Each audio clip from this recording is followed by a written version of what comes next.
Marginal probabilities allow us to take a joint probability distribution and collapse it on just one of the variables in the joint distribution. So let's deal with marginal probabilities where we have discrete random variables first, because I think it's a little bit easier to understand in this situation. In this case, we can apply a sum rule to calculate the marginal probabilities. So the math here looks a little bit intimidating, but when I show you an example in a second, you're going to see that the math is actually pretty simple. So this notation here means that for every possible state of x in the set of the random variable x, so if our variable x is 3 different kinds of fast food, so this random variable is a discrete variable that contains 3 different x states, hot dog, burger, and pizza, right?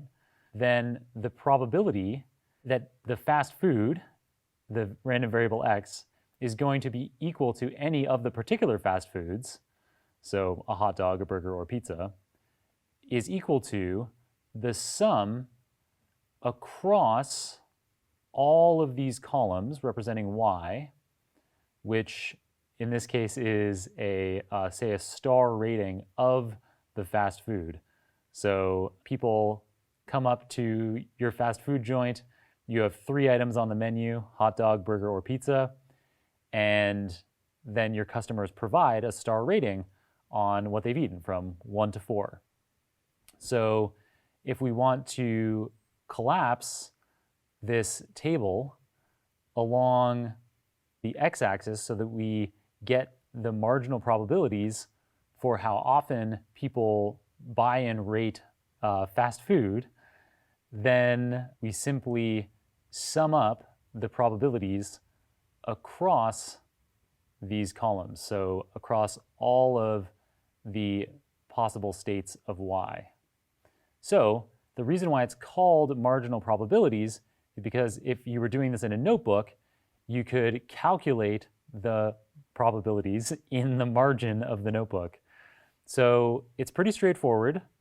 All we do is we sum up however many events there are in the whole table. So that gives my denominator here of 76. So if you add up all of the numbers in the table, it'll come out to 76. And then for each row in this table, we simply sum up the counts. So if we sum up how many ratings there are of hot dogs, we have 25 plus 5 is 30, plus another 3 is 33, plus another 2 is 35. So that gives us 35 over 76 for the hot dog row, giving us a probability of 0.46 that a customer comes and orders a hot dog.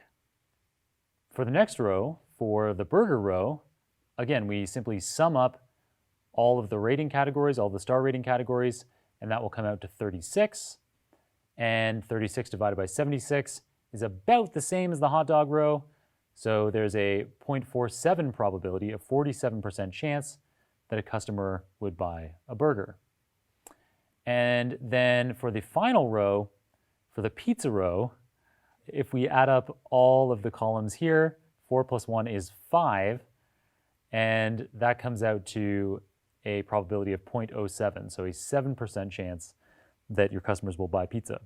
And it doesn't seem like your pizza is very good because most of the time it gets rated 1 star out of 4. So maybe that's why it's not very popular.